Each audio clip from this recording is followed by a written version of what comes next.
Those were words. Hi, everybody. So do you guys remember what happened last time we played? Yeah, I wrote it down in Discord, actually. We talked. Yeah, We so talked. you guys made some snake steaks. And it tastes pretty good. Yeah, what's Has up? anyone seen the sloppy steaks? What? Okay. Every time, like all last session, we were talking about snake steaks. I just kept thinking about sloppy steaks. I'll follow up. Yeah, In Discord. Okay. Yeah. Yeah, you do. Sorry, no one understood the reference, but we all still love you. I'll find it out and I'll understand later. Why would you not still love me? That never came into question. Why was that? Why was that even on the table? So, like, eventually, Esmeralda came and kind of snuck up on y'all and told you she had some important information to share and that you better remake that tiny hut.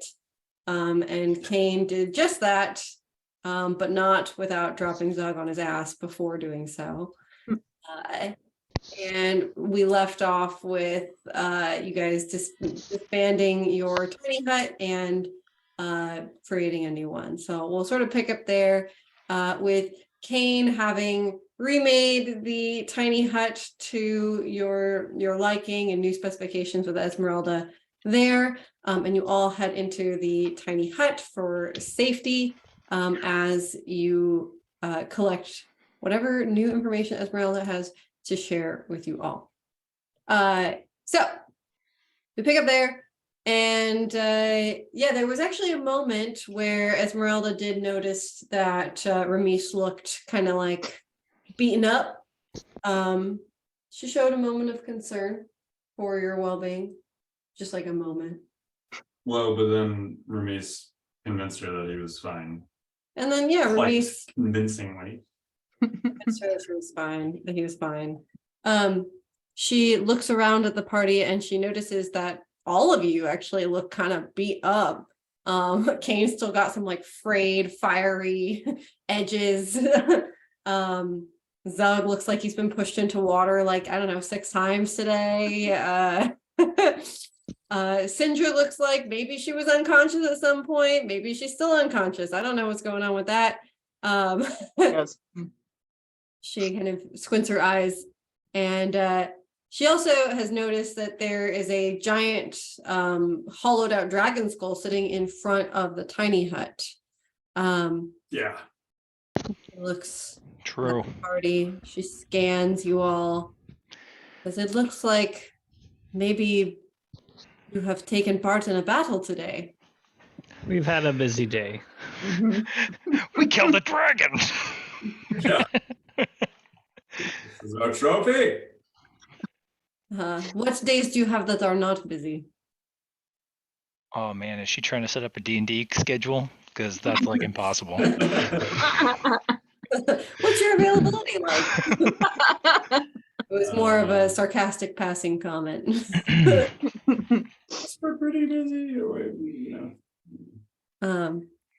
So I'm so sorry that I have not been as responsive. I've been holed up inside that terrifying castle. You have no idea how many rooms there are in there. That place is humongous. Which castle? The Ravenloft castle, right? That's where she said she was going. She's going to scope it out. Oh. Okay. Yeah. Kane's gonna be. Oh, that's right. As we had nearly forgotten that you had been scouting out Ravenloft. What did you learn? Ugh, I have learned so much, and also not enough. I took some notes. So I can share them with you. I hope they're in bullet point form.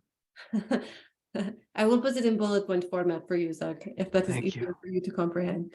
Yes. The most important piece of information that I learned is that I don't think Strahd is operating alone.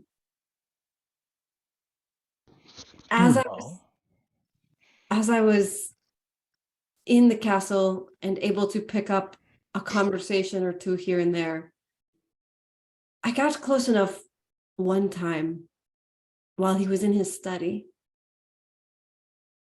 I was able to hear a conversation that he was having with no one. A one-way conversation with someone or something. It was unseen, unheard by me, but very clearly visible and audible for him. It sounded like there is some powerful ally helping him keep control over the domain here. What were they talking about? They were talking about plans. They were talking about consecration. And they did mention you. Us? You who? Yeah. Plural you. Oh, uses. Yeah. Ewans. Y'all. Y'all +3. I had to be very careful because I know Strahd has allies everywhere in the castle. I was only able to get a small glimpse of the conversation. But the thing that struck me the most was that the conversation was certainly a one-way one. I also have been able to visit the library quite a few times and take some books and put them back, making sure to be very meticulous. One of the books that struck me the most was speaking of consecration and deconsecration in the way that he was Desecration. Desecration. Is deconsecration desecration? Desecration and consecration are supposed to be Deconsecration. polar. The word does it. Desecration. Yeah, I like that's better. We'll go with that. Desecration. I did find one book that reminded me of things that I have spoken about with the Vistani before. I was not able to take the book. I did not take any books from the library, but I did make some notes. I came to Borez because there was something that I'd read in this very small book. It was tiny, it was hand-stitched, and I believe, based off of the eloquent handwriting in the book and comparing it against other texts in the library, that Strahd wrote this one himself. It had a very simple title. It said Fanes of Woe. And I have heard of Fanes before from the forest folk, and from the Vistani. The book was This is the tiny book. That's pretty good. Oh my gosh. Where did you get that? I need it. Strahd's library. Mm. Wait, where did I get this? If Strahd's got the Necronomicon, we're gonna be. I got this not that long ago. You did get I it not that don't long ago. remember where I got it from. Sorry, that was just meant to be a visual aid. Oh, not oh no. We'll keep the book. No. It didn't look like this. This book is much cooler. No.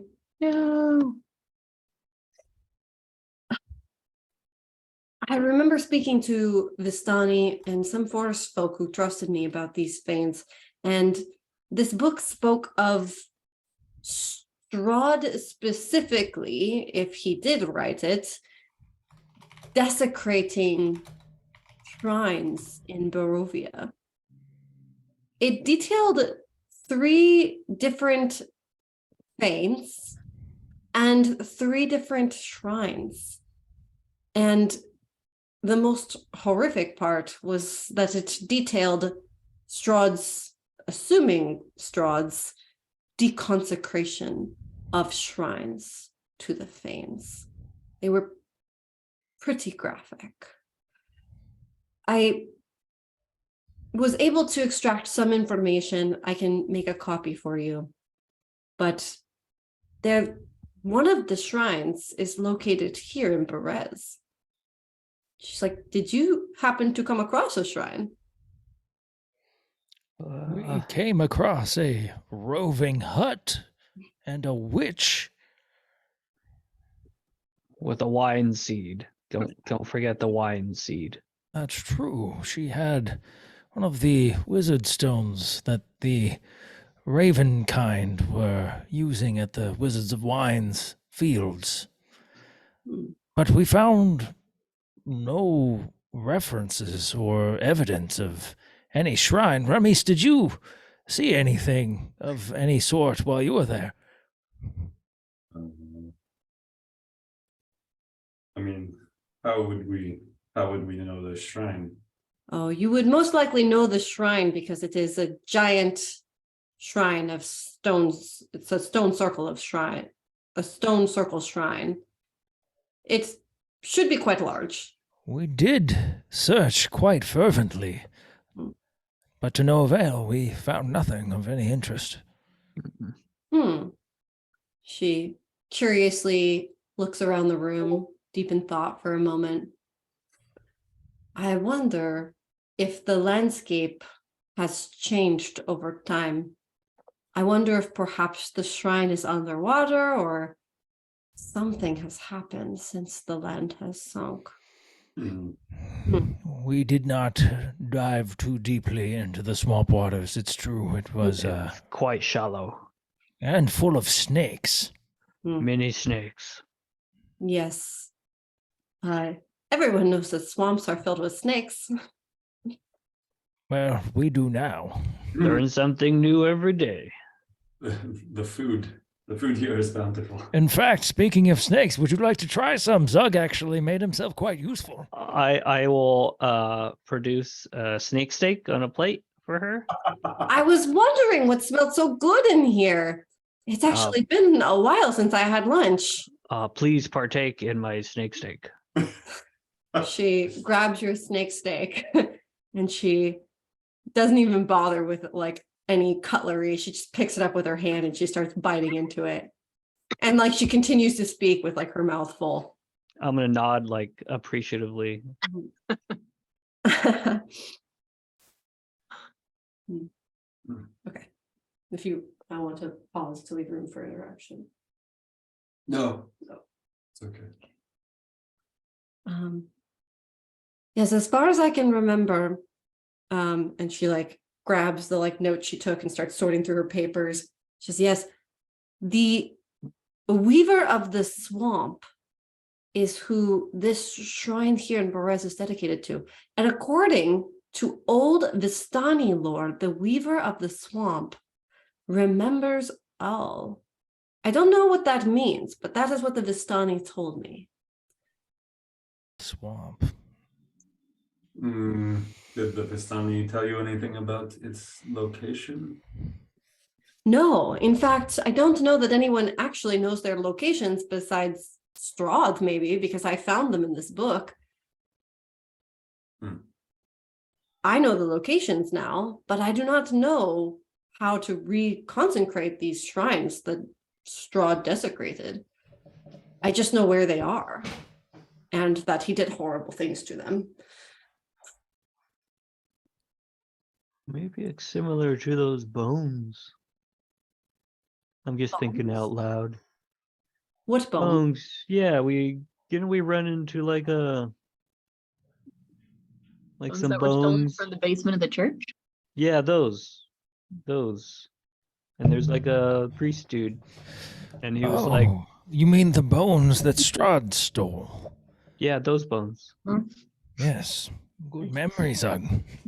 Thank you. Priests are generally involved with consecration rituals, so that would not surprise me. Maybe they would know more about consecration. Perhaps. I do not know Your that. intelligence is 18 now. 18 out of 100. Out of 100. Not even a 1. I doubt that the people of Barovia will have all of the knowledge that we seek. This is old knowledge. She says, I wonder if some of the creatures who have been here for quite some time will have more information. There was also, in addition to there being a shrine in Berez, there are 2 other shrines. One is located in the Yester Hills. Didn't we learned this from someone else, didn't we? Like 3 or 4 sessions ago. Tell me more about what your memory is.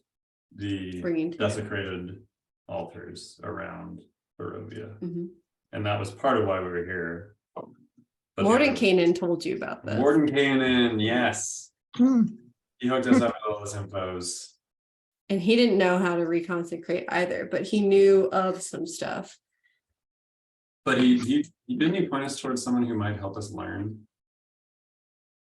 how to reconsecrate.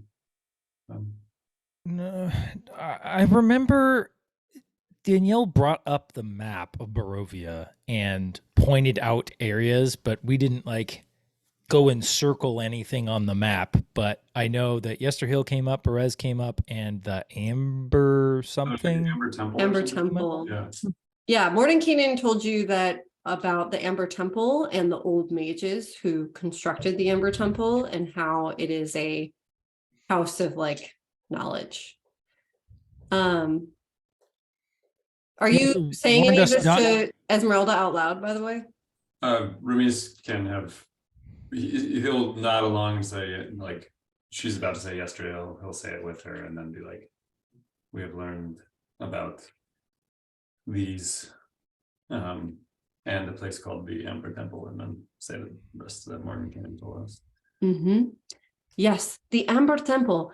Actually, I remember at the very end of this book, there was a small name written at the very bottom of the last page. The name was, she like shuffles through her notes again and she looks and she says, oh yes, Exathanter. I remember this name. And when I saw it in the book, I remembered Van Richten telling me about a lich who lives in the Amber Temple of the same name. Maybe this holds some of the information as to how to undo it. She also looks back at her notes and starts shuffling through. She says, oh, I also know that in order for these shrines to be reconsecrated, we are going to have to figure out something about the forest folk and the ladies who originally made them. She goes back to her notes, starts shuffling around. She says, yes, there was the Weaver, there was the Seeker, and I remember the Vistani. They told me about the Seeker. They said that the Seeker can see the future. And then they told me about another thing called the Huntress. And they said that the Huntress is the preserver of life and the cycle and of death.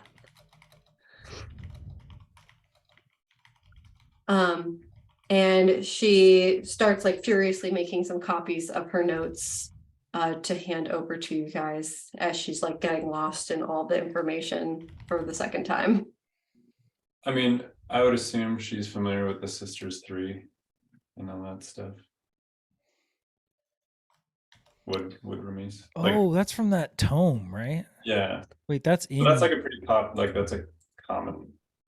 No, it's not a common book. You don't know anything. You were handed like this weird ass book a long time ago, which actually I will remind you of the ladies. It's in here actually. Yeah, exactly. Yeah. Under text and tomes. I guess Remise would produce from 2021, y'all. I guess Remise would produce the ladies 3. Okay. And share it with. Yeah.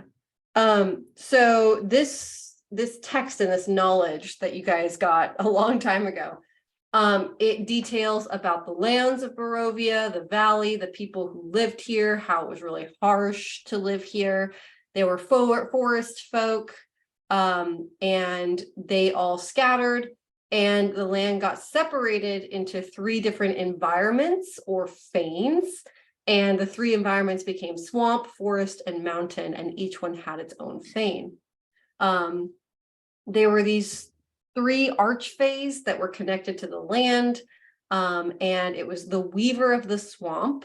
And Esmeralda just told you that she remembers the Vistani talking about the Weaver, and how the Weaver remembers all. That's like her thing. And then there's the Huntress. of the mountain, and the Vistani have told her that the huntress is the preserver of this cycle of life and death, kind of like a death god. And then there's the seeker of the forest, and the seeker can see the future. And that these three archfey were worshipped, but they never like appeared to anybody. And that some other important things here is that they fell. So the ladies presided over the valley until Strahd conquered the land. He saw their power, he desecrated their shrines, and reconsecrated them in his own image, which gave him dominion over the valley. And this is how he controls water, wind, and wildlife in the valley. And then the really fun part of the book was that there was a page called Reinstating the Ladies, and there was no text. It was completely blank. So it gave you some information, but it did not give you any information as to like what to do about it, just the history and the lore. Now, I'm also going to assume you guys are going to trade some notes, and I'll share some of this information in these notes with you guys in that channel after our session today. But I do want to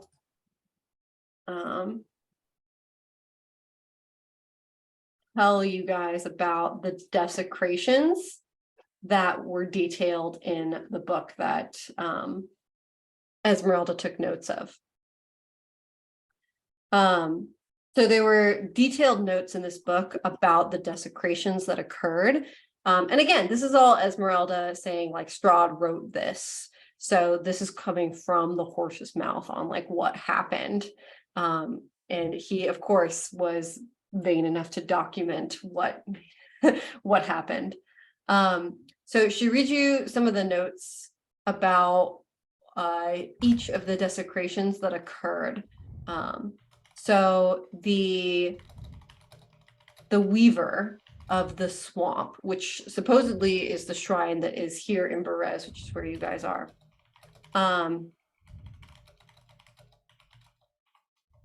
Strahd and Baba. Apparently Strahd knows Baba.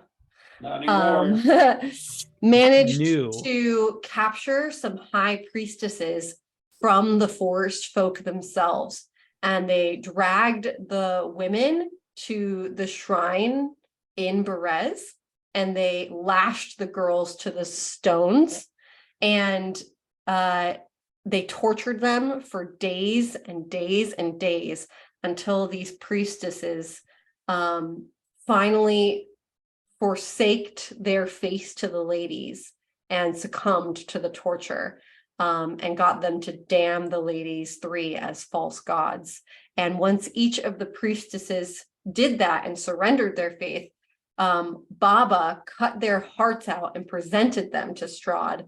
And with that foul, corrupted gift, Strahd was able to take the power of the Swamp Fane. Wow, we took out that lady who did all that to those priestesses. Mhm. We found no evidence. of And you any of the guys priestess killed stuff. her. Killed the one who is very strongly responsible for what happened. Yeah.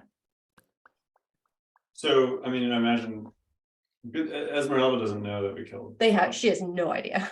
So I think at that point we might tell her.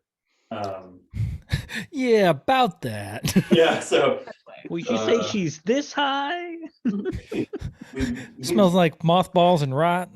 believe we have brought the Baba that Strahd speaks of to some form of justice, but we had not yet made the connection to her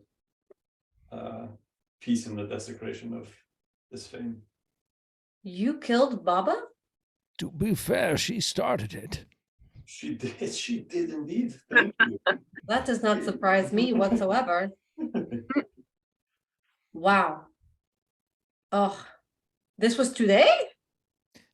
Technically, I believe I've lost track of time, but yes, it was in the last 24 hours. Yes. It was today. Was that 5 minutes ago? Was that 12 days ago? I can't remember. Barovia has a way of twisting my perception of time. She nods her head and she says, well, this is just one other reason for Strahd to hate you. I Add don't him to the believe list. he was much of a fan of us as it stands. Yeah. Huh. But She good, anything to dishevel him can't be too bad for us. She nods her head and like taps her foot. Okay. Well, that is important. I don't know if that is important for the shrine. Maybe she had the key and you killed her. I don't know, but we're going We searched her body. not a Thoroughly. physical It key. was not a pleasant task, I It assure took a you. while. It was quite rotund. A metaphorical key, Kane. Well, can't say much about that. Yeah. She's still probably back there in the swamp. You want to go take a peek with us? Yeah. I certainly do not. I don't need to see that. I don't Well, encourage it. I'm sure it will be fine. There are always ways. And she like kind of skeptically looks around, wondering for a moment. Anyways. What you came here hoping to find? I was going to locate the shrine and just scope it out. Um, Should we plan to go back there and look for the shrine together? perhaps. What was your plan for tomorrow, anyways? Well, as you can see, we have a dragon skull. Our original goal was to go to Perez. We knew nothing of this Baba woman until we got there.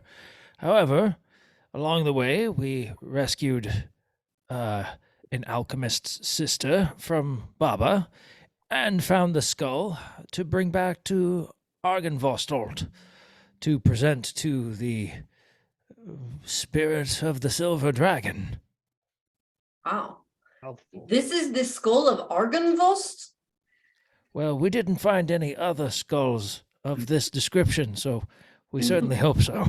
Otherwise, we've wasted a great deal of everyone's time. Wow.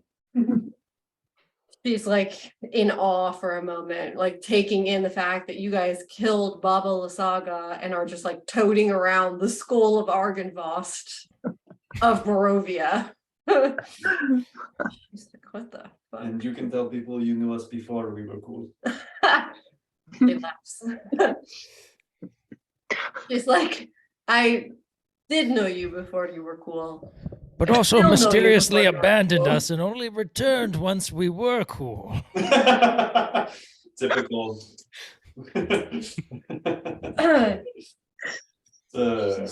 Don't worry, you are still not cool. Impressive, yes. Cool, Well, we I don't haven't know. tiptoed throughout Strahd's castle and played around with his library, that's for sure. I assure you, it is much harder than it sounds. I'm not looking forward to it. Well, hopefully you won't have to. Maybe we will go in guns blazing once we unravel these mysteries.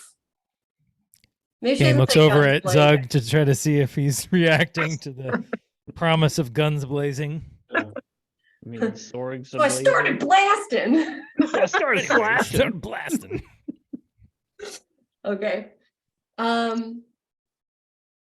Okay. Well, if you would like to return this skull to Argynvost, I think that that is an amazing accomplishment. I'm happy to take a look around here myself for the shrine tomorrow. Sure, let us know if you find a circle of rocks. Yeah. Just can do. Speaking of circles of rocks, there is another circle of rocks, more like slabs. It is located behind the windmill. Have you guys been there before? Hmm.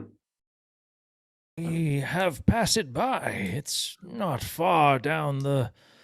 Oh, what is the name of that road? The Varblich Vlagerflugen Road. Past the Vistani camp.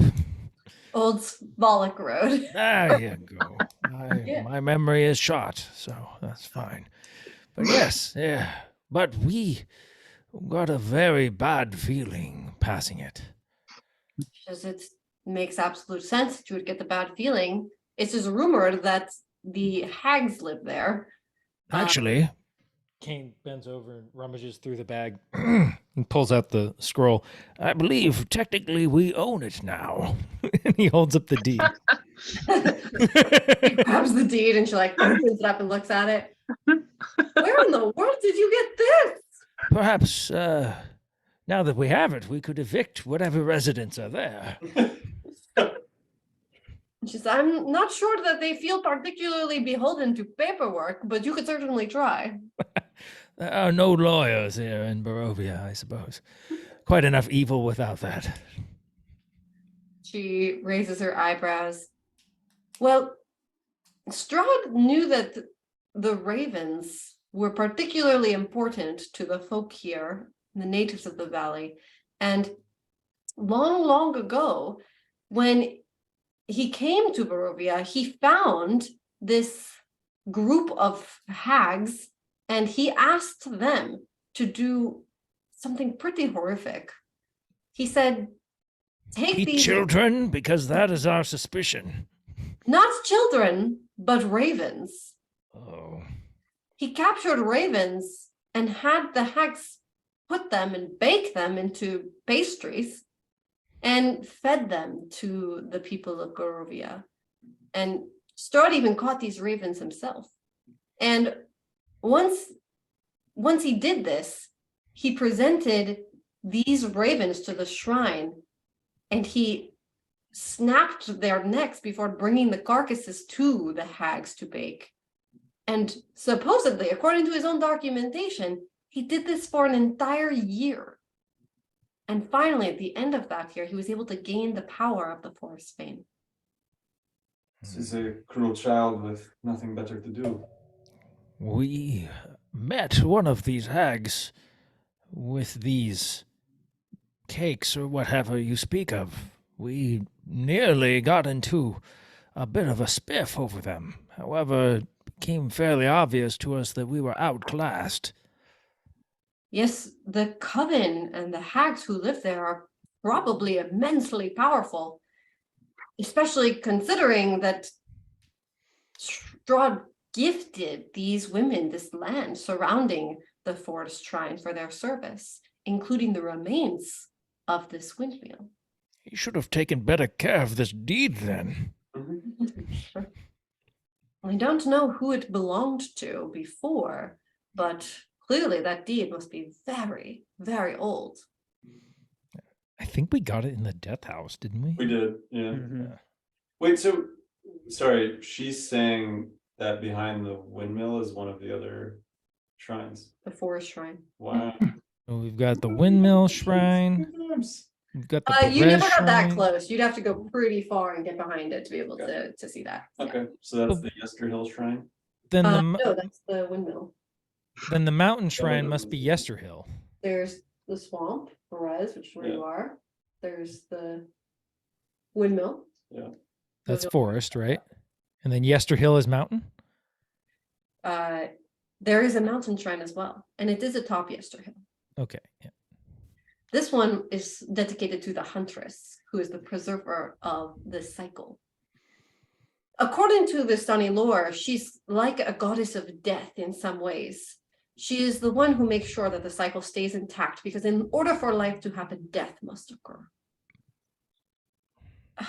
And generally speaking, when the forest folk and the druids would have death occur in their family, the bodies of those fed to the Gulthias tree atop the mountain were said to rest with the huntress herself. So it's quite a high honor. And in order to desecrate the mountain vein, What Strahd did was he gathered undead minions, which he controls in the valley, zombies and vampire spawns, and he took undead and he fed them to the Skulthias tree over many years.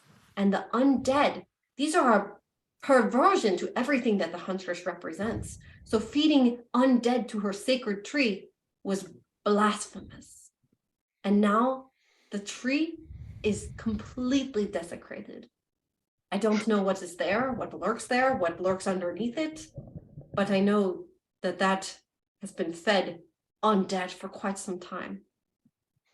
Is there any way we can think of to reconsecrate these shrines? I'm sure that reconsecration is going to have something to do with the way that they were desecrated in the first place.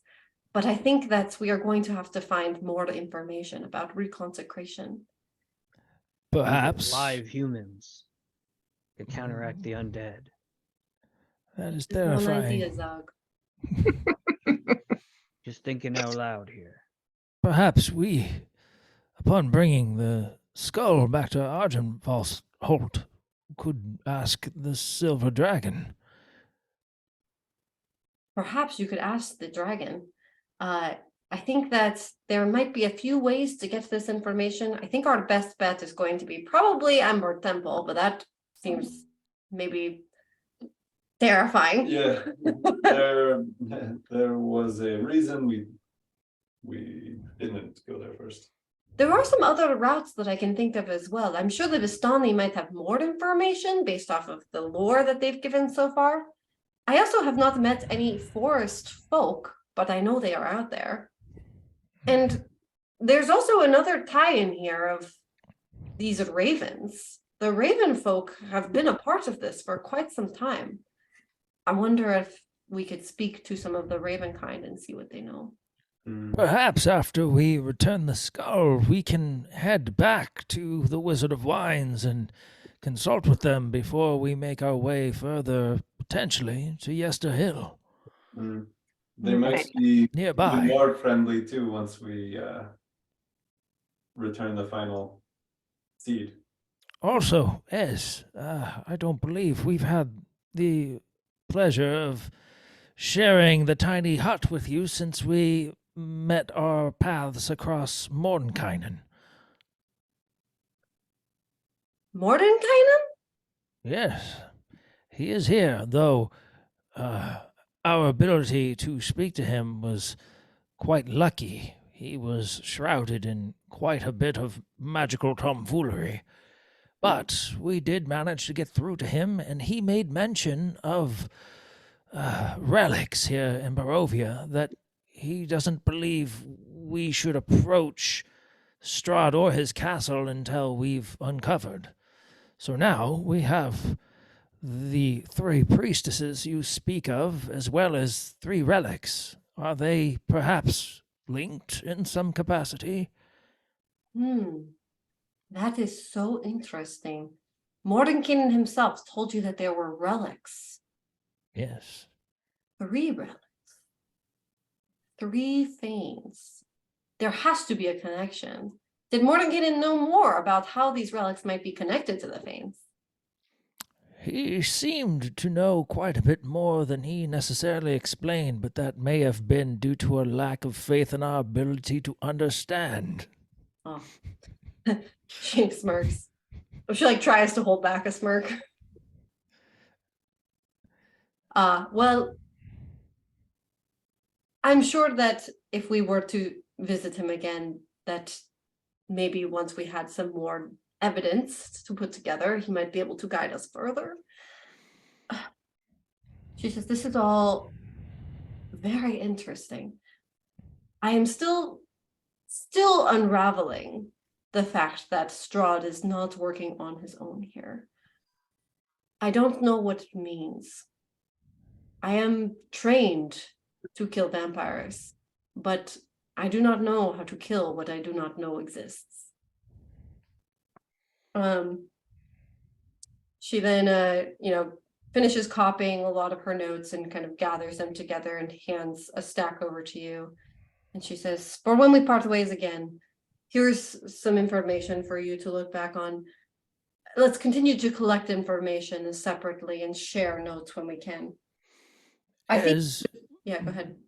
before we necessarily depart, I've been considering in my studies spending my energy on a spell that may allow us to communicate. However, I'm curious as to whether or not you believe that is a wise use of resources, or if there is maybe a more efficient way for us to do that.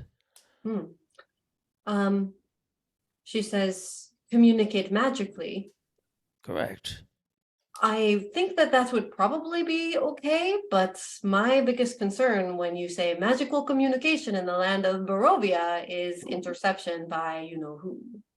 Well, that is fair. Kane, are you describing a spell that we may refer to as sending? That is correct, Remis. You are familiar, I see. Indeed. I have not decided to pursue it. However, it is among my notes. It's a trick I learned.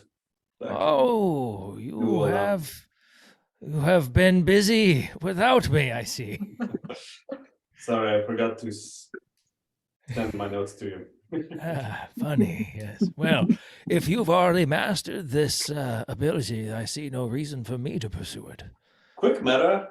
I mean, it seems pretty good. We could just like fucking spam the shit out of it. It's legit amazing. That's why I kind of was trying to bring it into the RP because I wanted Ez to be like, "Oh fuck yeah, that's legit." Well, okay, so Ann and I have actually talked about this because you want to take it. And I gave you a caveat to this spell. So the caveat in this campaign is that every time I use it, I have to roll a d20, and if I critically fail, Strahd gets the contents of the message. Well, that happens to work out quite well with the type of wizard I am. I am a portent wizard or a divination wizard, which means I have banked at any time a dice that I've rolled that I can swap any roll for the result of. I actually get to roll 2, and I can store those results as my portent. And I can use them to replace any roll from an enemy or an ally with my portent roll result.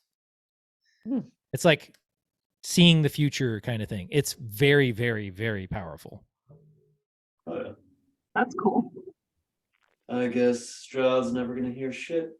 Well, we would have to be careful with it because it's not guaranteed that my portent rolls are excellent, but I have a portent roll that I rolled ages ago that I haven't re-rolled any of it.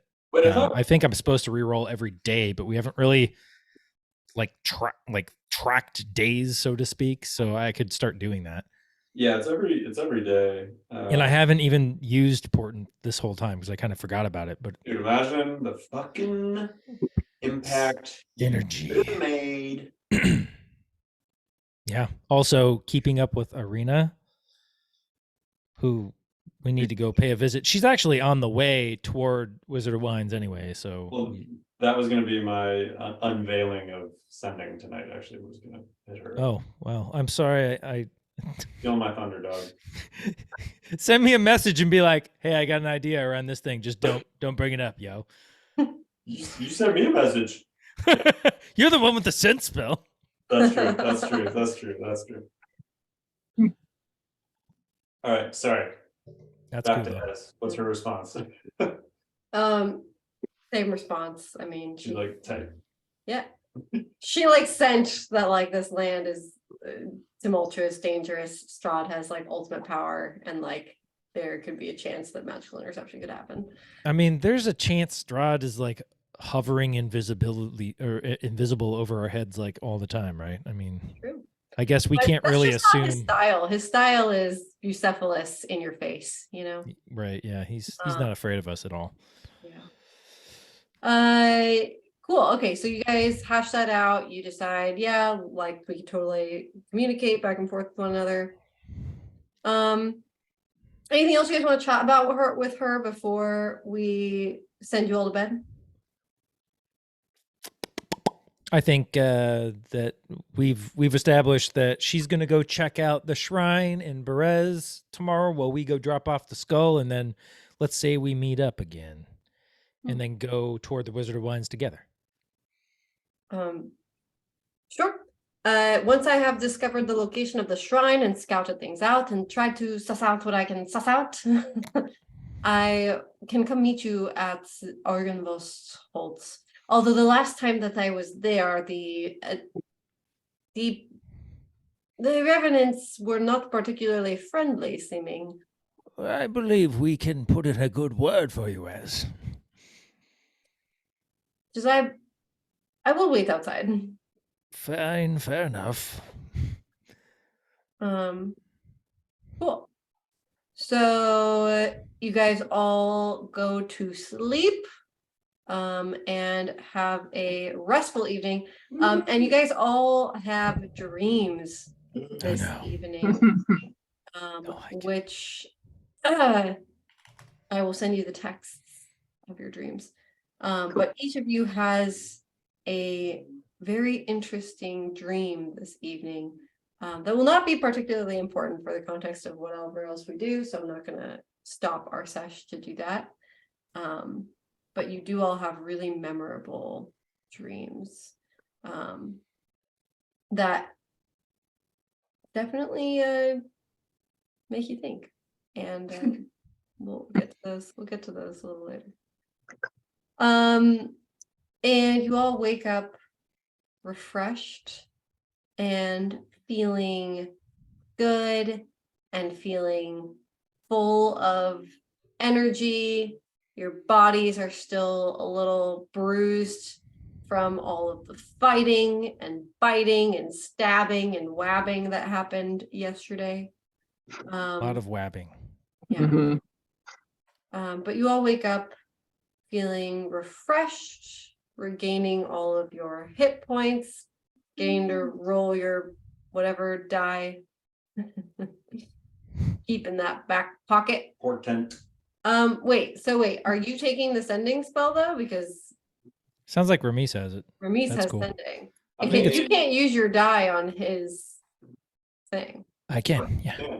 Okay, you can. I can swap the result of any D20 roll with a portent of my choosing at any time. It's super cool. It's also like especially valuable against really big baddies like Strahd. So I can force like a crit against him, or force him to fail a roll. If I have a bad portent too, I can use it on an enemy roll. All right. So you all wake up. Esmeralda is gone when you wake up. You remember this about her, that she's an early riser. Are we not early risers? Not as early as Ez. Apparently we're lazy fucking bastards. Sindra can choose like when she meditates, but she still probably, even in that meditation, might not notice Esmeralda leaving. Because it is meditation, after all. Rise and shine, you all. It's a beautiful, misty, a foggy ass motherfucking day in Barovia. Another day, another snake bite. Your tiny hut still smells of like smoke and snake meat from the festivities of the night before. You guys are still holding on to all of this, all these notes that Ez gave you, all these different things that you found throughout your journey in Berez, and you're ready to take on the day. Wonderful. Cool. I assume you want to like summon a horse to like pull the thing. Yeah, Kane's gonna spend the first 10 minutes a day getting the horse going, and then prepping his levitate, and then getting us ready to roll. If anybody wants to do something in that 10 minutes, but that's what I'm doing. Oh, can I Yeah. Can I bring us back to last night? Something Bernice would have done right before bedtime. Yeah. You would have fucking been inspired by Kane's conversation with him. I want to use a spell slot now, or previously rather than now. I just realized. Yeah. Because I don't think he can concentrate. I think he would send her a little tweet. Her Irina. You want to Oh send yeah. a message? Yeah, I think I have 130 characters or less. Okay. I'm just kidding. Yeah. It's 25 words, but it's funny. That's Yeah, 25 words. You know, it's a short message. yeah. I'm gonna count the words. Yeah, go ahead. How fare thee, my sexy love woman, lass, lady. Shit. Okay. We'll start over. I think it'll be how fare thee. And what's her brother's name? Not Isaac. Isaac's the bastard. Brother's name is And you're out of words. Ismark. And how fare thee and Ismark. But we left them in Brest, right? Yeah. Yeah. Do you remember where you left them? That Wait, lady's wasn't it place, right? In the house of that demon zombie kid. Yeah. I thought we left him with lady. What the hell is her name? Oh, Lady Fedotov? Binatov. No, Oh, okay. we didn't. See, I So, Lady I don't remember. Fitzoff, man, that's a good source of information too. Any news from You left them with Anna, or in Anna's house, who is the widowed wife of the burgomaster Mhm. and sad mother of the dead Ilya, who you all murdered and brought her his head. oh, that's a rough one. Yeah. Yeah, any news with Kresk? We don't think she knows anything useful, right? We're just checking in to make sure Strahd hasn't abducted her. Right, guys? Yeah. She's not really a font of information. Okay. Send. Okay, so you basically are like, how are you in Ismar? Any news from Kresk? Yeah. And like nothing else. Like no, like this is for me. Like, Oh, she knows who. oh, okay, she Yeah, knows. Okay. yeah. So she like hears this in her head. She hears my voice. She hears your voice Yeah. saying these words in her head. Just like at night. Not expecting this. And she can reply Mhm. with 25 words. 25 words or less. Does she know that she can only use 25 words? I assume that would be like knowledge. Yeah, that's a good question. Does Oh, recipient know? You how can you do this? This is so crazy. Yeah.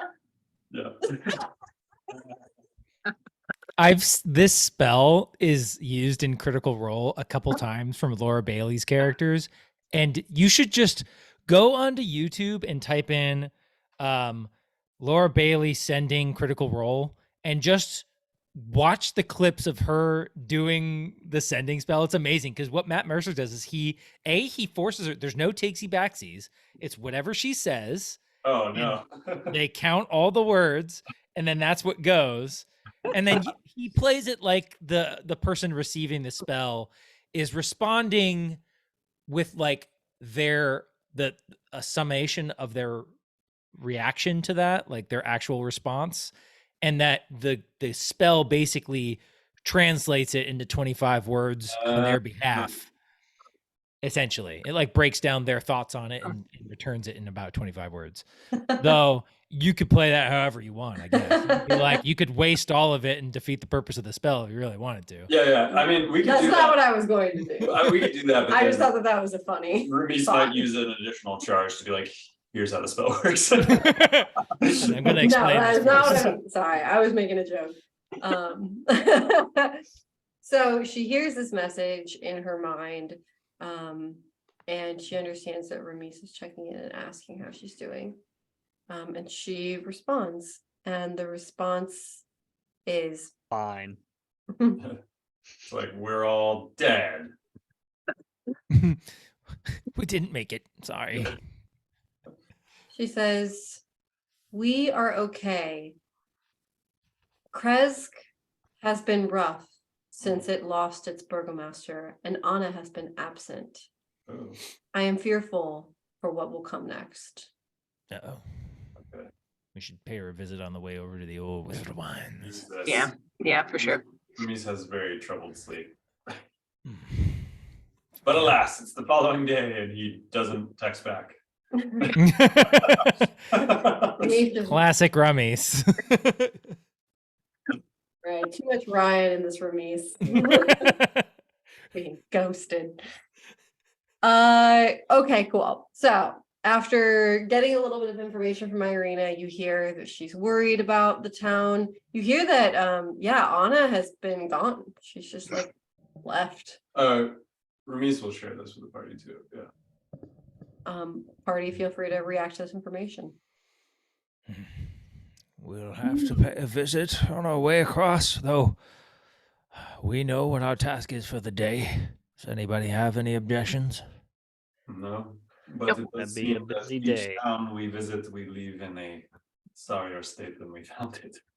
It is interesting how you guys are just traveling around and everything gets worse when you leave. You gotta break some eggs to make an omelet. Except for perhaps Barovia, the town. Well, you don't know how that's doing. Well, we didn't stop that woman making cakes out of children, so didn't exactly improve it. We didn't improve it, but it didn't get worse. That's Certainly make it worse. that's basically the worst. All right, so you guys get you put on your bootstraps and you summon the horse and you levitate the skull and you push it all the way up the hill. It takes you probably a couple hours to get it all the way up the hill, but it's still pretty early when you do finally make it to the giant front doors of Argynvost, where you see the same statue. Also, nothing happens while you are traveling, you're safe. You see the giant statue of the dragon sitting in front of the half crumbled mansion that you saw the first time that you arrived. Nothing seems out of the ordinary or out of place. Nothing looks really particularly different than when you last arrived. Everything seems I like quiet. Let's take that skull over to where we told the silver dragon spirit that we would take it, see if we can bring him back, or at least put him to rest or ease or whatever. Yeah, so you guys make your way into the house with the giant skull, and as soon as you enter the house with the skull, you notice that like there's kind of this like warped energy around the skull, and within a matter of like 2 minutes, all of the revenants in the house, there's like 5 or 6 of them, make their way down the stairs, whatever room they were in, to meet you in the front entryway. And they are all standing there watching. And after a couple of minutes, Vladimir, the gigantic revenant. He was kind of scary last I remember. Oh yeah, he Quite was scary. terrifying. He basically bullied you all into saying that you were not trying to defeat Strahd. Right. Because he wants Strahd to suffer eternal damnation. Yeah. And he sees killing him as the easy way out. So you all bring the skull in and everyone like makes their way over to meet you, including Vladimir and Sir Godfrey. And Sir Godfrey approaches you and he says, "Wow, you really did it." And he looks over at Vladimir to gauge Vladimir's reaction. And Vladimir is standing there, has a giant helmet on, so you can't see his reaction at all. But is standing there, body posture, body language, standing upright, holding his giant broadsword. And Vladimir steps out of the way of the stairs for you to proceed. I think Ramiz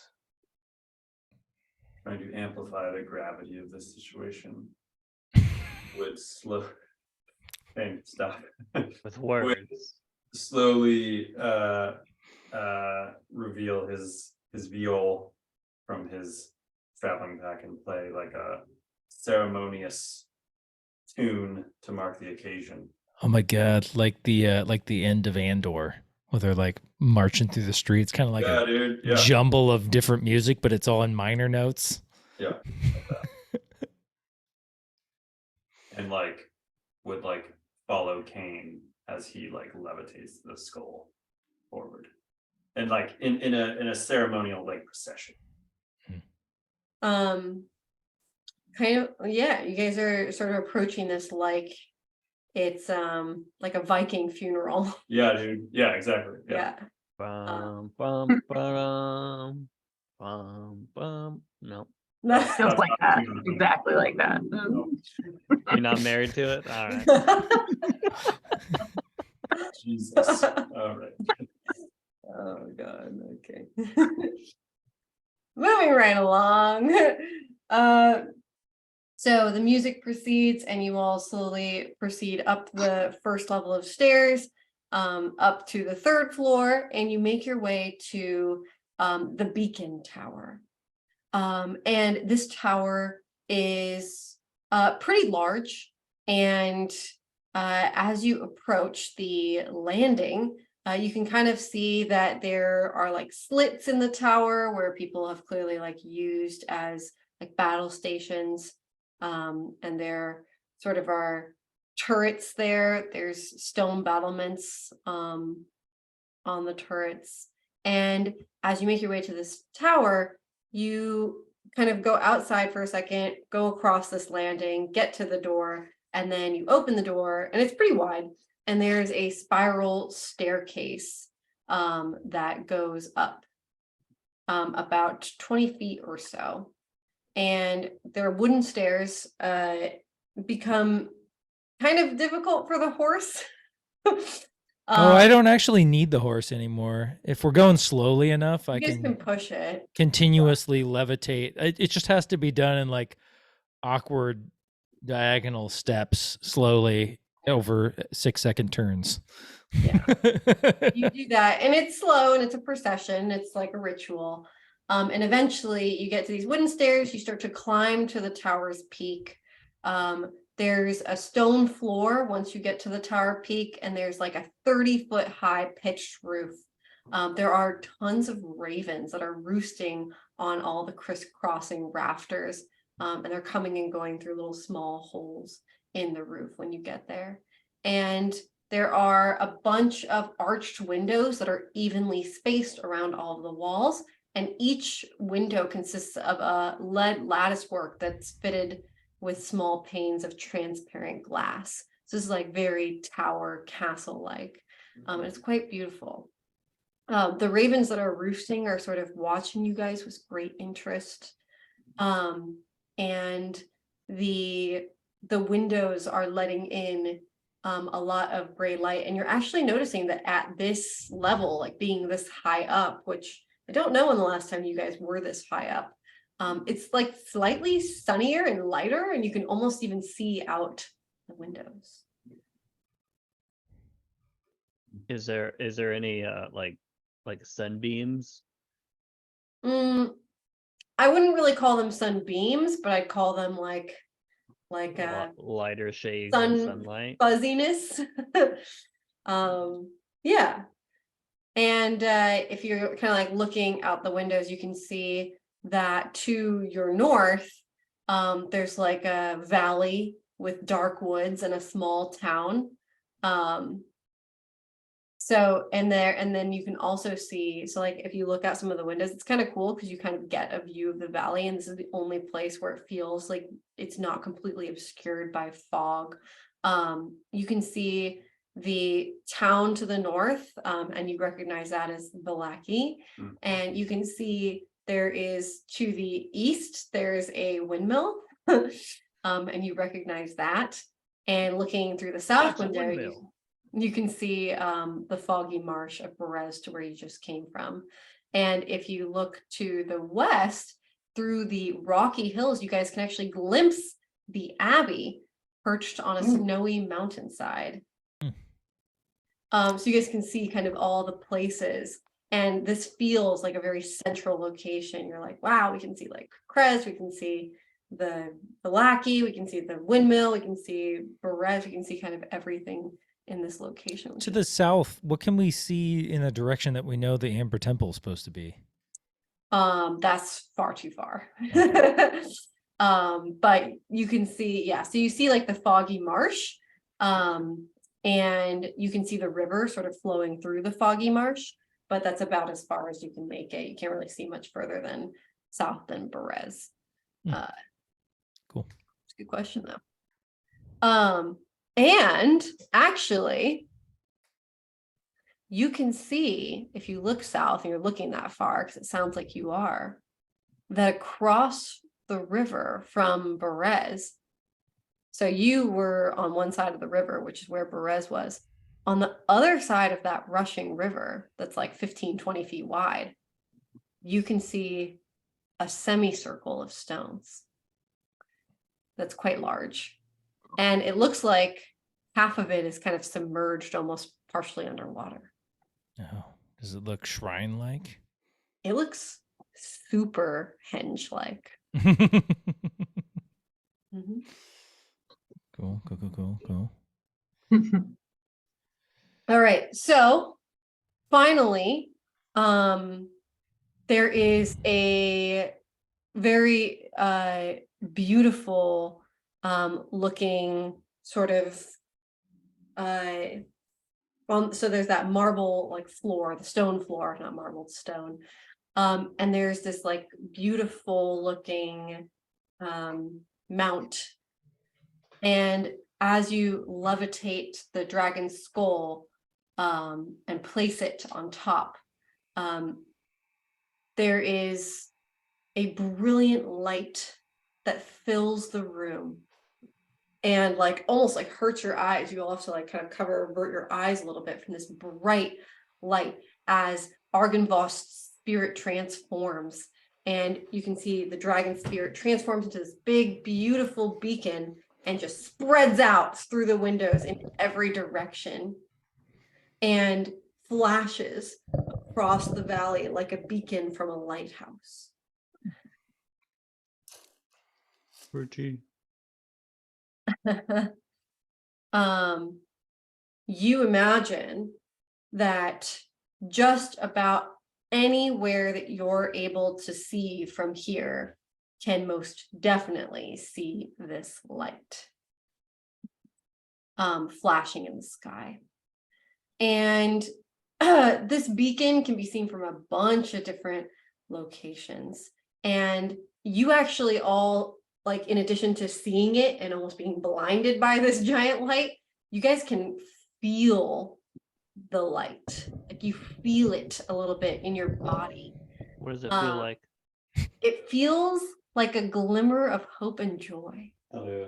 Is that warm? It's whatever not for you, it's going Zug. to feel like to you, Zug. It's gonna feel like you just got a new mecha Lego set, and you know you get to spend the next 8 hours putting it together. What a perfect Sunday morning. And it feels, yeah, it feels like whatever glimmers of hope and joy feel like to each of you individually. And this light allows you all and other beings that oppose Strahd, but most importantly you, to gain a +1 bonus to AC and saving throws Permanently? while we're in Barovia. Wow. Permanent. What do we want to call this one? How do we Beacon. add that buff? It is called the Beacon of Protection. Just do additional miscellaneous bonus +1, you said? +1 bonus to your armor Beacon. class and 2 saving throws. Beacon of protection. Where do you do that in your character builder? You mean? Click on your armor Click on class AC. and then customize. But it's saving throw too. Well, you can do that too. You just Yeah, have to go over to so- your saving throws. There's a little gear there, and I'll you. give you guys a couple minutes. Feel free to do it now. What since we was don't it? overdo it What later. was it called? Beacon of what? It's called the Beacon of Protection. Of warm light. +1 to your AC and +1 to saving throws. So you guys are on desktop. Oh, nope, that's not what I wanted. Saving throw override. Do you want to use the computer? Do it later. Do it later. Do you guys see an option to include on the saving throw? I click on the gear and there's nothing. I clicked on the gear, and then I clicked on the individual stat, Oh. and it brought up Yeah. a customize. Though it seems to be a direct override and not just a. Oh wait, yeah, saving throw Yeah. miscellaneous bonus +1. Yeah, I see that. Oh, there we go. Yeah. I got it too. Okay. You might have to do it to Bacon. each one of them though. Oh. Beacon of what? Sorry, what did you call that, Danny? Beacon of protection. Protection. Bacon of breakfast. Bacon of breakfast. Bacon de Oh, you can hit next and previous too. Bacon of protection. Yeah. Nice. Awesome. Pretty big buff. Huge bug. Yeah, that's huge. Ba-ba-ba-ba. I'll break out my Vuvuzela for that. Or this world's equivalent. Yeah, you just gotta do them one at a time. Yeah. There's like a global. Sorry guys, buffing is hard. Buff. Hey, it's a buff kind of day, you know? Yeah, that's huge. I mean, +1 to AC and +1 to saving throws is very, very, very good. That actually makes my saving throws pretty fantastic because that's a +2 to all my saving throws now. What? Because of my stone of good luck. Yeah. That is my only piece of gear so far, though. You need a cloak of protection. Yeah, I mean, those are good too. Got a +8 charisma saving throw. Don't try charisma me. I don't think there are a lot of int saving throws, but mine's a +10 right now. There might be at some point. Yeah, you never know. I hear this Amber Temple place is weird. So the light doesn't just have this big bright effect and beacon of protection. The revenants who inhabit the home of the dragon, Argenvost. Argenvost. So you guys, after lighting this light, you make your way back down, and you see, as you are walking through the house, the mansion, there are corpses, what appear to be corpses of the revenants, including Vladimir and Godfrey's corpses. Oh, that's a bummer. And as you are leaving, a spirit apparates in front of you, and it takes the form of what looks like a young man, and he says,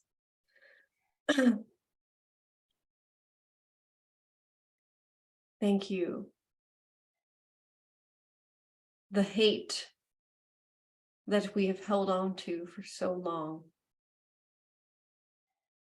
can finally be absolved.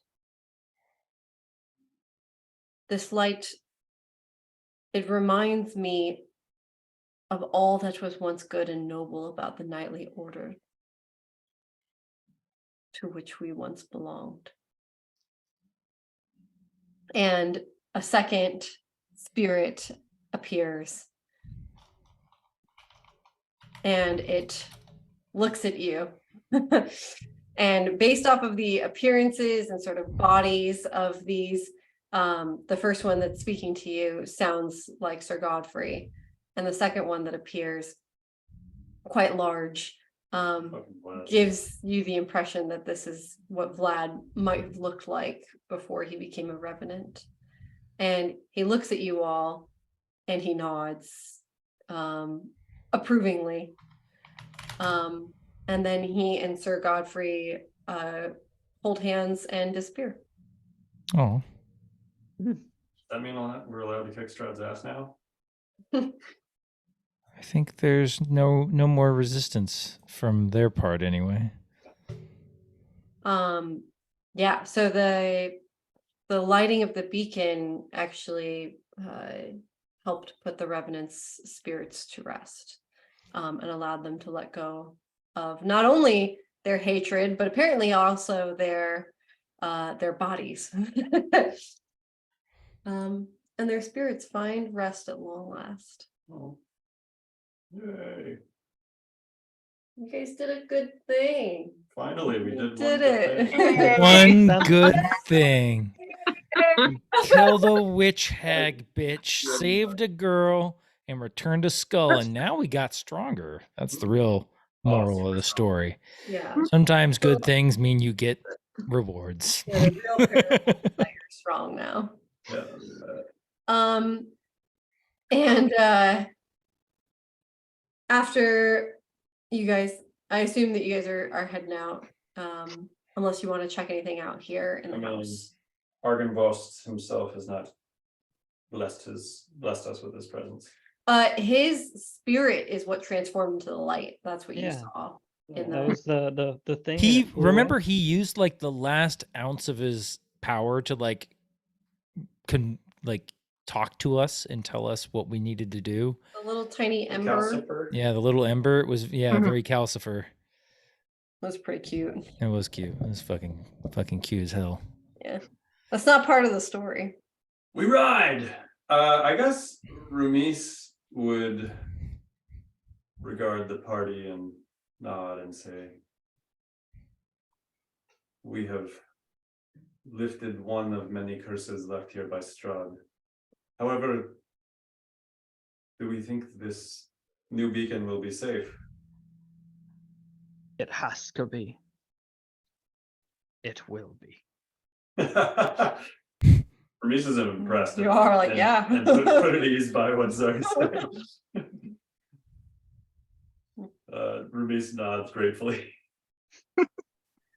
Zug, roll a persuasion check. Yes. Yeah, it's my +8 charisma save. I don't know how convincing this is. Ooh, that was almost a 2. 13.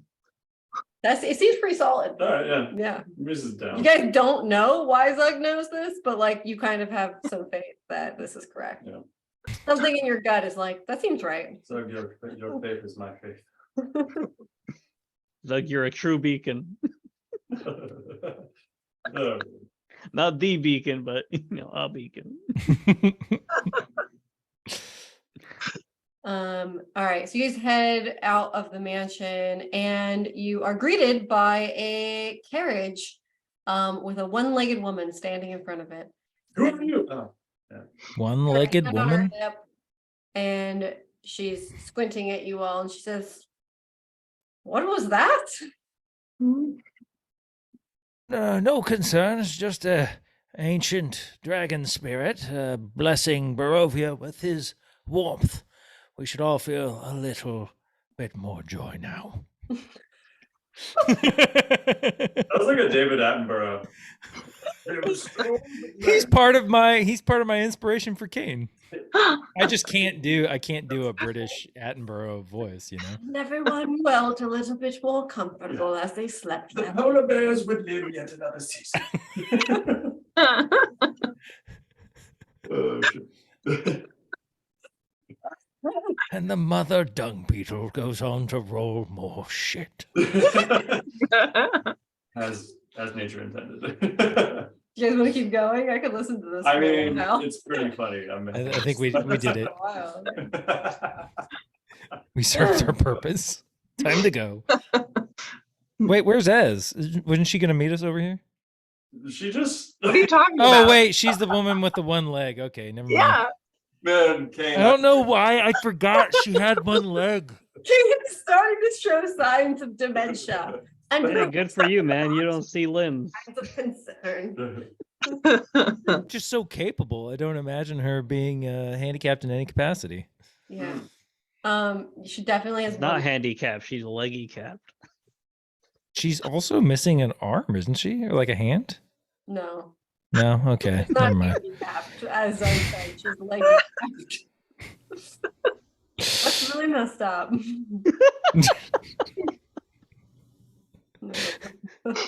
We have to let it go. Ez and would move on. laugh. Ez would laugh at that, actually. All right. She would laugh if she like smacked you really hard on the back. Does Ez have her caravan? She does. Her cart? Oh, okay. Yeah, she does have her cart with her little ghost horse. Nice. 2 ghost. We have ghost horse pals now. I make sure that my ghost horse gets to hang out with them for a little while. Do we want to ask for a ride to the Wizard of Wise? Can we all fit? Yeah, you could pack in. Her cart is like 10 feet. So What do you say to a bit of a road trip, Ez?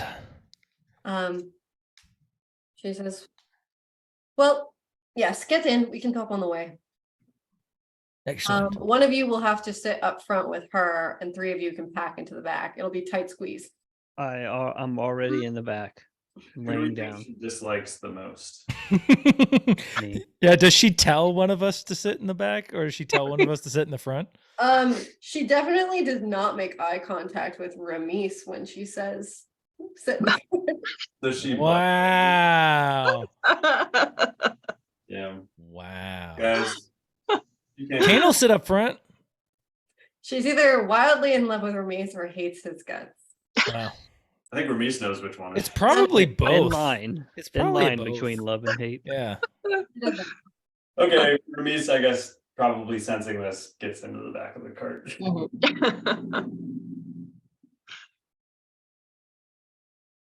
I'm gonna have my owl perch on the back of the cart and just kind of scoping stuff out from the rear view mirror perspective.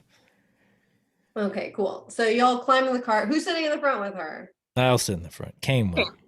I assumed as much. Cool. So as you get on the road and start heading towards the Wizard of Wines, as says, I was able to locate the shrine. It does seem to be partially submerged, but still intact. Well, at least now we know where it is. So once we get some intel on how we might be able to cleanse the desecration, we can return. Yes, I agree, but I'm also interested in hearing more about these tomes and relics that you are supposed to collect. Where are they supposed to be? Modern Canaan told us that there were 3 relics that we must collect before we even consider approaching Castle Ravenloft, which, I mean, you seem to have been able to go in just fine. However, perhaps Strahd's perception of us as playthings lends to modern Canaan's perception that we might need a little more than our wits. I would like to remind the group that it is not Morton Caden who told you to collect these relics. Oh, it isn't? We don't remember. See? We're bad D&D players that don't take good notes. This was very, very long. Oh, it was the fucking Madam Ava or whatever the hell her name is, right? Madam Ava.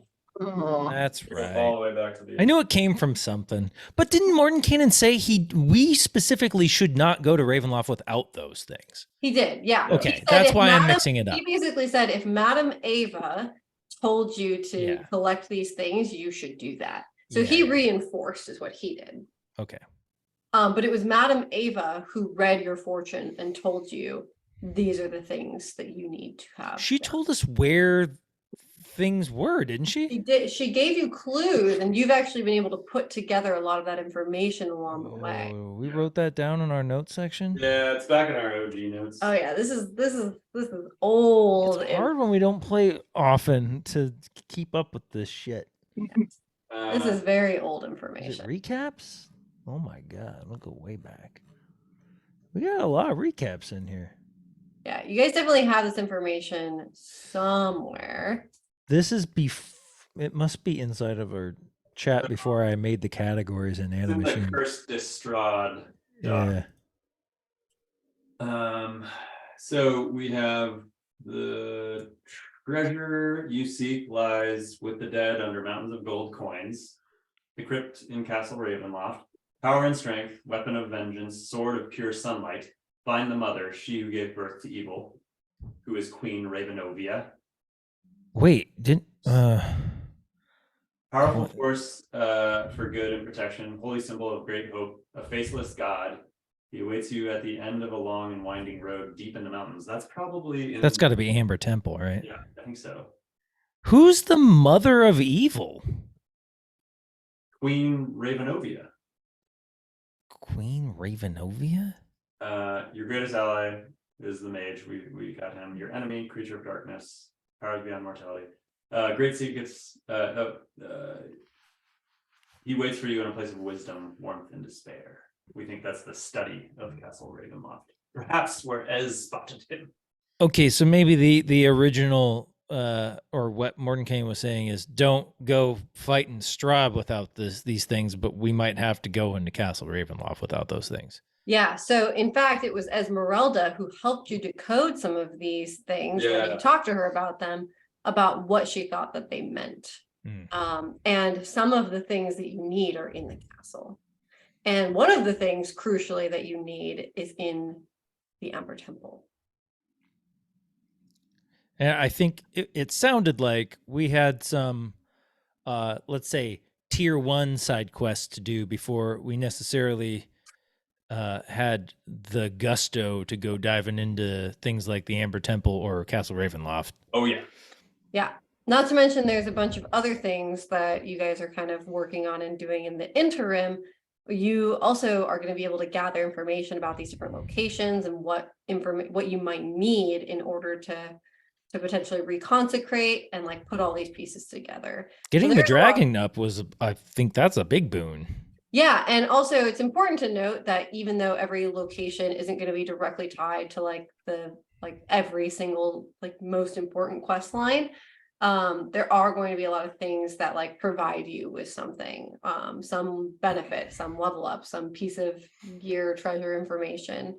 And so Argynvost Holt, even though there wasn't, an artifact here, you were able to change the shape of Barovia by fulfilling this. Oh yeah, that's incredible. It's like we all got a luckstone and improvement to our armor, and then the whole of Barovia is now basking in the light of this thing, which might change all kinds of stuff. Mm-hmm. Yeah, you are not the only beneficiaries of this. But there is also a caveat to this, which is occurring to you all as you are traveling, which is that Strahd can probably see this too. Oh yeah, I bet you he's fucking thrilled right now. We figured he'd be able to see it. Yeah. Yeah, that's gonna. Should I just sending to Strahd and be like you up? Dude, don't taunt him. He's just gonna show up and kick our ass. But he already he sees us everywhere. He knows what we're up to. I don't know. Yeah, I mean he's not Santa. He's not Santa? Yeah, it's not like he sees us when we're sleeping, knows when we're awake. He knows if we've been bad or good. Exactly where my mind went, Nathan. Exactly where my mind went. I assume he can probably show up whenever he wants, but I don't know. He's bombastic and boisterous and likes to make a big show of everything. I feel like he probably if he wants to come fuck around with us, he'll do it. Don't contact him. Right. I don't know if we should hit the wasp nest with a stick. Although we maybe just did with the whole too late, dude. Argent-Voss. Well, Yeah. remember that one of the artifacts that you are supposed to retrieve is a holy symbol of Wait. Ravenkind. What was Danny? You said something about the semicircle of stones across the river. Were you implying that that was where Ez went to find the shrine? Was that what you were implying? Okay, I didn't want to feel like I didn't react to a breadcrumb you put down for us. Yeah, she so you actually from the windows, because you like started looking out that window to see what you could see, you saw what you now know she went and saw in person. Okay, cool. Mhm. And we're heading towards, I think Brez is it closer than the turnoff to the south toward the Wizard of Wines? Yes, Or is Wizard of Wines further? I think, the turnoff to the Wizard of Wines is closer than Kresk. yeah. They're sort of in opposite directions ish. Maybe we go, Kresk, yeah. Maybe we go to Kresk first, just check in on Irita, and maybe, I don't know, should we relocate her? It seems like we left her in maybe not the best place. No, I think we'd want to go to Wizard of Wines first, because that's on the way, right? Okay. Yeah, depends on if you want to travel south after that to hit Yester Hill. Yeah. I feel like Arena and Ez would be pals, because Arena was a fighting spirit. Like, she was a fighter, and Ez is kind of a fighter too. And I feel like they'd be good to have together, and maybe safer than in some shack somewhere with some lady who lost her son in a horrific demon possession thing. Who also is completely absent. Yeah, they're there, like the two of them are there according to his message, and she's not there. And she basically has said like the town is kind of in a little bit of turmoil without their burgmaster. Mm-hmm. And that she's fearful for what will happen next. Okay. Yeah, we can go there first. They're pretty close. Also, we got a horse. Got 2 horses. Got horse doodles. Got 3 horses, 2 ghost ones and 1 phantom one.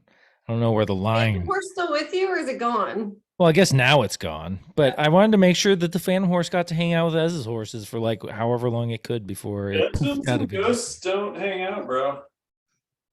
Whatever, man. My phantom steed hangs out. No, you. Okay. I was about to make a pun that I thought Josh was going to make, but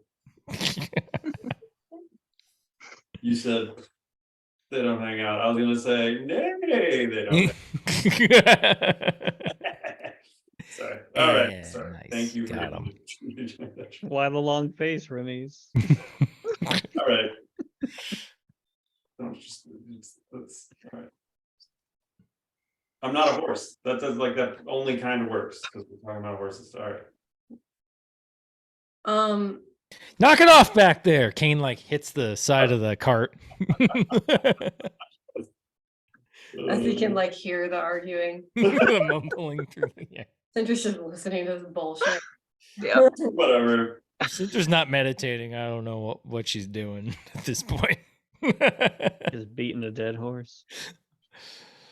Okay. All right. We are now beating a dead horse, and we're gonna move on.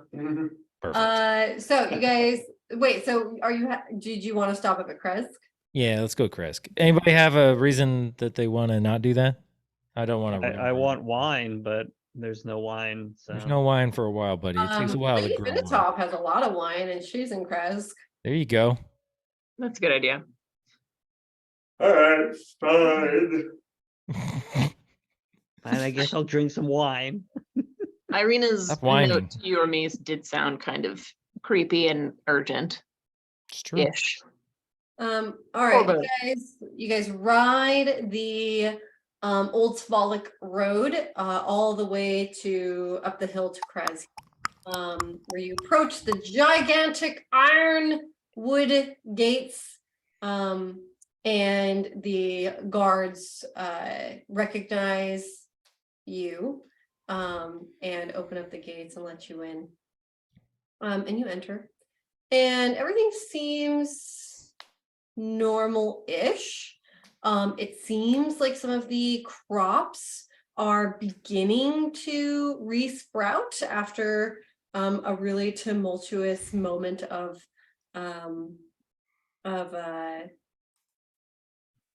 winter. And you guys are coming, you're seeing like, okay, like we can see some crops are here. We can see that some of these houses look accounted for. It's still pretty snowy and cold up here. It seems as though Lady Fidatov's arrangements have somewhat been working for the village. And you head over to the Burgomaster mansion. It's not really a mansion, it's a cottage at the base of the town. The Burgomaster's cottage is all the way to the south at the beginning of town. And you head over there. And are you guys gonna go knock? Yeah, let's knock on the door. You knock on the door, and Ismark opens the door, and he's surprised to see you, sort of taken aback. We literally sent a message. By Irina. That's true. Isn't she living here though? So he opens the door, he looks surprised to see you all, and Ramis gives him a big hug. He gives you a big hug back, and he looks excited to see you, just surprised. Wow. Just didn't expect to see you all back so soon. It's true. I guess it really hasn't been that long. Yeah, how long has it been? Like A few weeks, yeah. A few weeks. We were heading elsewhere, but we heard a distressing update from Irina. Oh, wait, what? How did you hear an update from her? She did not explain then. She's not here. Wait, not here. Didn't she say she was there? She said she was in Kras. She's not in this house. When's the last time you saw her? Probably a couple nights ago. Where is she? Oh, she's been helping out with Lady Fidatov's arrangements. Yes, we have been in touch.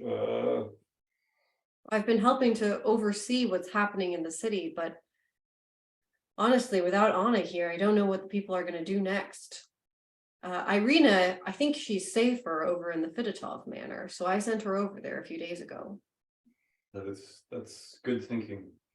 Do you happen to know what she means that she was fearful for what might come next? Oh, yeah, I do think I know what she means. With Anna having disappeared over the last couple of weeks, the people have all of their needs met at the moment.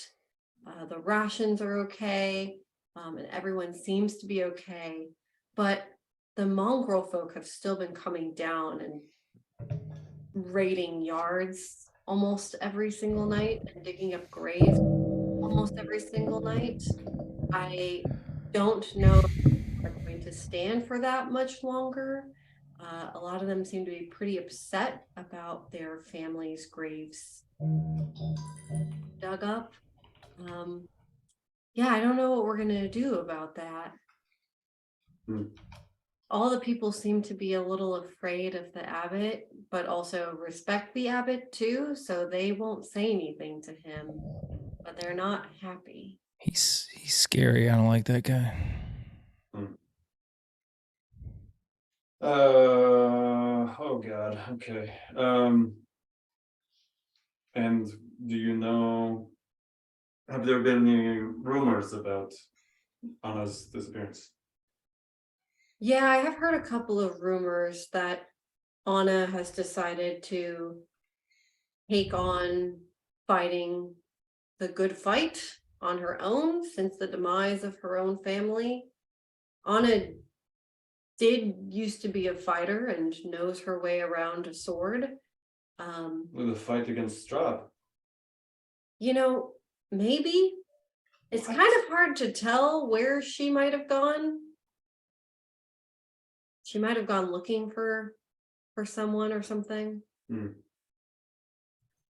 For our knowledge between all of us, Ryan, when you use that message, do you have to know the person's location? Like, could you reach out to Anna I and could be actually like, reach out to her. Yeah. what? Yeah, I could reach out to her. Okay. Yeah. Could be an idea if we need to. She sucks. Yeah, you're right. Yeah, maybe we might. Very well. Would you like to pay a visit with us to Irina? Yeah, absolutely. Let's go. Sweet. He hops on your caravan, and you guys caravan over about 15 minutes away to Lady Fidatov's manor out in the base of the woods. It's really cold here, like very cold. It's gotten colder as you left. And you can see there are some there's like a carriage that is arriving when you arrive, filled with various goods and things like that. Looks like there's some trade that is going on, and she's got sort of a system where she's sending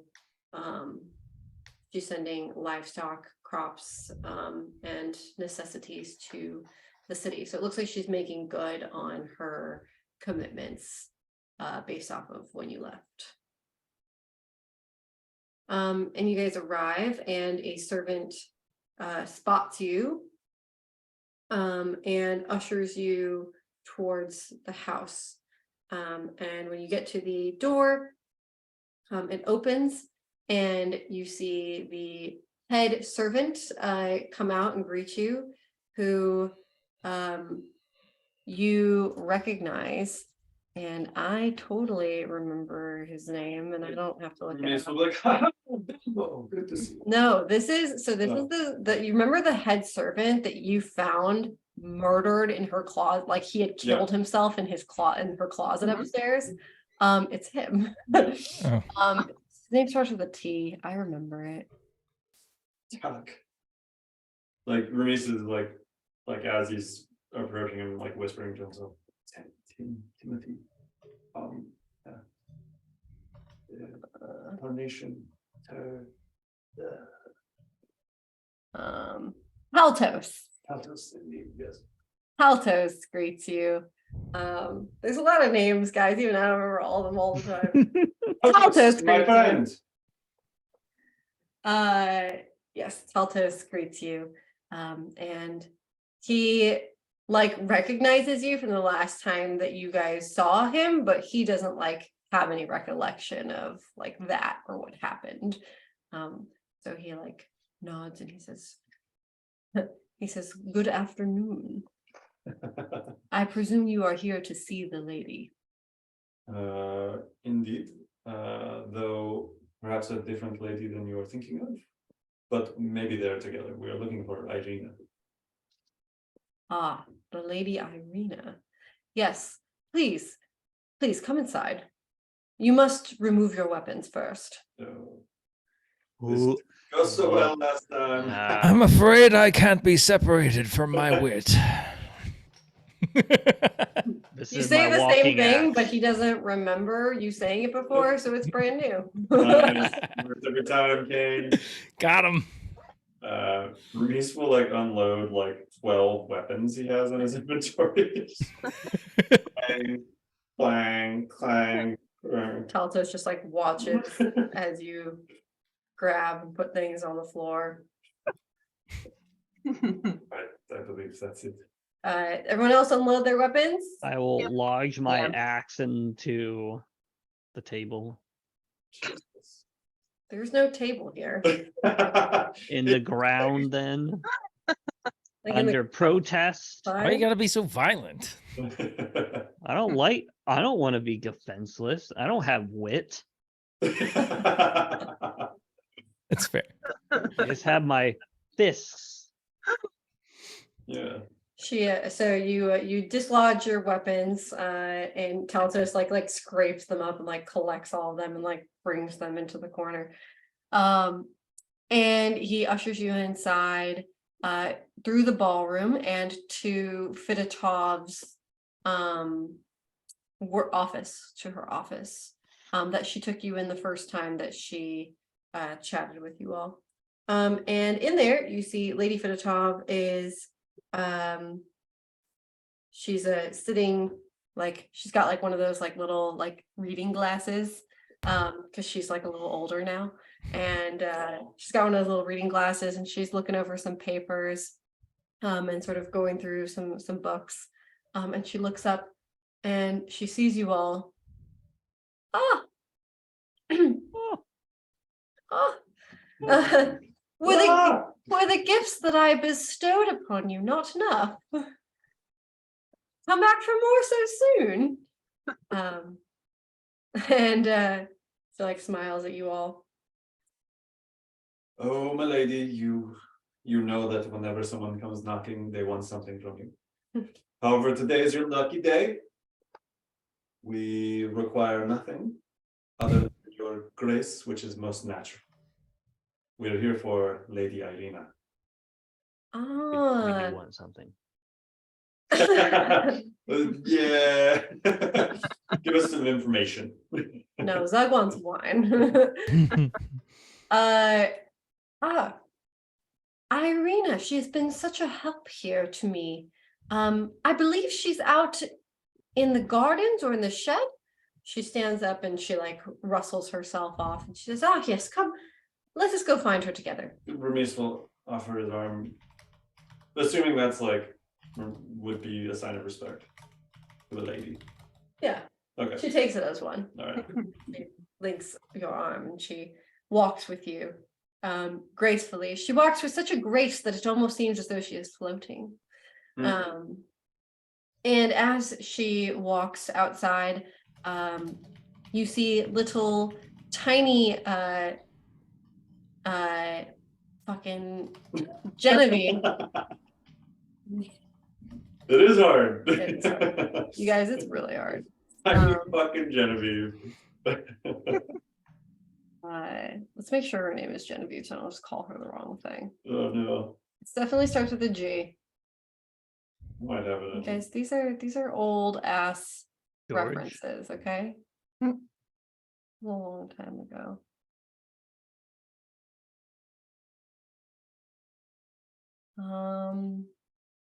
No, I don't have it here. Okay, hold on.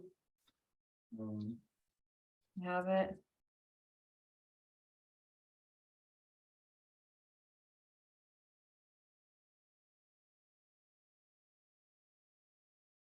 It is Genevieve. Great. Nailed it. Got him. I did remember it was Genevieve. Okay, great. So there's a lot of names. I've named a lot of things. I don't remember all the names all the time. You are not expected to. Thanks, guys. So Genevieve is running around outside being a tiny child, and chasing some things. You do remember having some like long, uncomfortable gazes with the child. And as you walk by, she wasn't it because she was like awkwardly like articulate for like a it was for a lot of reasons, but she was definitely like confused. Unsettling. She was like, my dad. Are you my dad? She definitely thought you might be her dad. For sure. Are you my dad? Pretty sure you're my dad. And now like she sees you linking arms with her mom and she's like, definitely my dad. Oh, I'm sorry. Like, yeah, definitely my dad. And you guys make your way out to the stables, through the beautifully manicured lawns and grounds.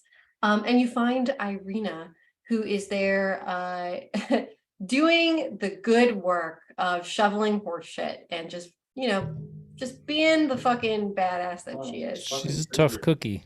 You're really in the Out shit. there shoveling shit.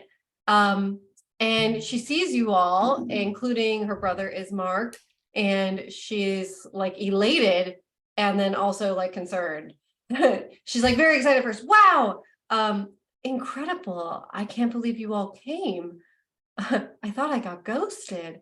No, I shouldn't say that. And then her like excitement and happiness to see you all turns into like moderate concern. And she's like, did I worry you? No. Ever so slightly, perhaps. I do fear for the town and what's going on there. I've been going back and forth with supplies during the daytime, and I've been staying cooped up here for the last few days at night. Lady Fidotov has so graciously agreed to home me, and Lady Fidotov Townsend, I agreed to house her without her needing to do any of the servants' chores, mind you. Ramiz was wondering. He notes this thing. And Irina says, yes, of course, but I do want to do my fair share with what strength I do have, and help out in any way that I can. And she sort of looks at Ismark and starts speaking to you guys, but like while making eye contact with her brother. The lay of the land right now is kind of up in the air. I don't know what the intention of the abbot is. I know that the abbot is trying to be something hopeful for the people who are here. I know that the abbot is doing everything he can to be a home for these creatures, for the mongrel folk, but ultimately, I don't know if the two can coexist together. Do you have any ideas? I do not get a good vibe from that abbot. Your description is most generous, Irina. But we believe the same, that the two cannot coexist. Ideas of relocation seem nice, but the abbot's home is the abbey, and the people of Kresk's home is Kresk. Furthermore, the abbot goes far too far out of his way to try and please Strahd. It's not unlikely that Strahd may have his fingers in the stew, so to speak, up there at the abbey. In the stew. Remember that really gross stew they made? It was good stew. It was not good stew. Kane did not eat it. I think Ramiz will look at Lady Fidotov, like insight check. Does she like give a shit? Or like does she share this perception? Concern. Yeah, so let's roll a maybe like insight check. Go ahead. Insight check. Insight check. That's just Ramiz, right? Insight check theme song. Reese is making an attempt to do this, so Here we go, buddy. Nope, that's a 10.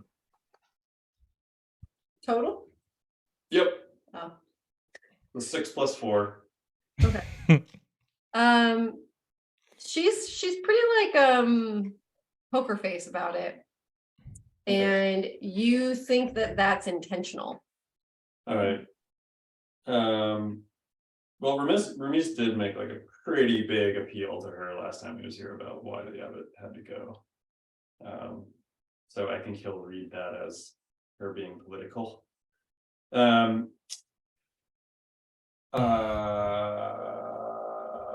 But then you know what? He'll turn to her and be like, Lady Fidotov, what do you make of this situation? Is it as dire as Irina might think?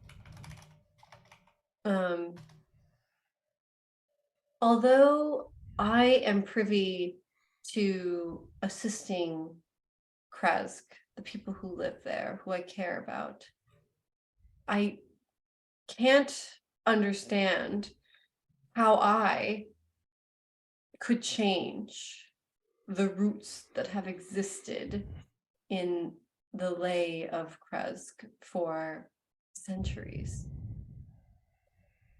I am also comfortable here. This is my family's estate. I do not wish to move to Kresk. I do not wish to inhabit Kresk. I wish to assist the people in the way that I know how to assist the people, which is through means of livestock, crops. In terms of the abbot and the situation and what I make of it, I think there must be some way for cohabitation. Perhaps you are the person that he might respect. Me? I have not spoken to the abbot in many, many years. Perhaps, and she looks at Irina. Irina could be important here, since it is Irina that Strahd seeks. And the abbot, as you said, wants to appease or please Strahd. No offense, but that perhaps is exactly why they should not meet. You believe the abbot to be that dangerous? Well, he has been constructing a monstrosity to resemble the long-lost love of Strahd himself. If he found something more in her likeness, perhaps he would take advantage if he thought it was for the greater good. She's like taking this information in. I'm not his fan, as I have told you. Well, perhaps you could speak with the people. Ultimately, if the people could build a barricade or a defense to their homes to keep the mongrel folk out, perhaps the abbot would figure out another method to keep them fed and happy. Yes, I suppose some form of diplomacy is what's needed here. Thank you for your wisdom.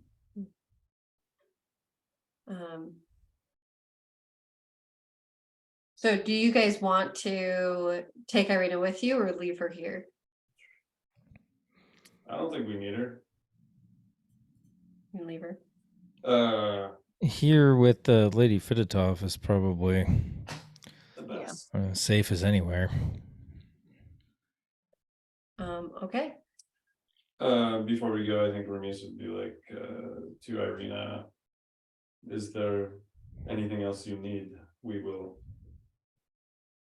pay a visit to Kresk with Ismark and try to settle this. But is that the only distress that you were referring to? She smiles and she reaches out and grabs Ramis's hand. And she says, she's like covered in horse shit. She's just just poop everywhere. She says, Lady Fedotov has taken wonderful care of me and provided all of the things that I need in order to be safe and comfortable here. My concerns are not at the moment for myself, but for the folk of Kresk. And I'm gonna go get Yeah, go for it. Tell me what she says. She says, no thanks, I'm good. And with that, you guys are prepared to maybe depart to the Fedotov Manor, and we'll leave that for next time with what you want to do. What did you say? Irina said, no thanks, I'm good. Oh, okay, sorry. All right, so to recap, you guys did a shit ton.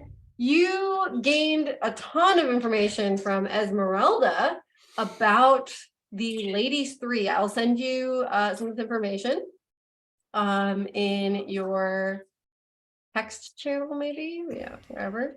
I'll send you some of this information about the ladies, what she gave you, what she told you about who's what's. And you learned about these 3 shrines to these 3 thanes, the weaver, the seeker, and the huntress. You learned that Strahd desecrated these 3 shrines in pretty horrific ways in order to gain their power. Now, what is their power? You're not sure. You also learned that Ez is pretty sure that Strahd is not working alone, that he's working with some higher power or powerful being or ally that she couldn't see or hear. You also learned that the relics that Madame Ava long time ago foretold that you would need, and Mordenkainen helped solidify that those relics might be important, could possibly be linked to these 3 fanes, and that some of those relics actually dwell inside of the castle itself. You took the skull to Argynvost Holt and lit a beacon across the land, giving everyone who opposes Strahd the beacon of protection, which gives a +1 to AC and a +1 to saving throws. And then finally, you headed out on the road before you were going to the Wizard of Wines.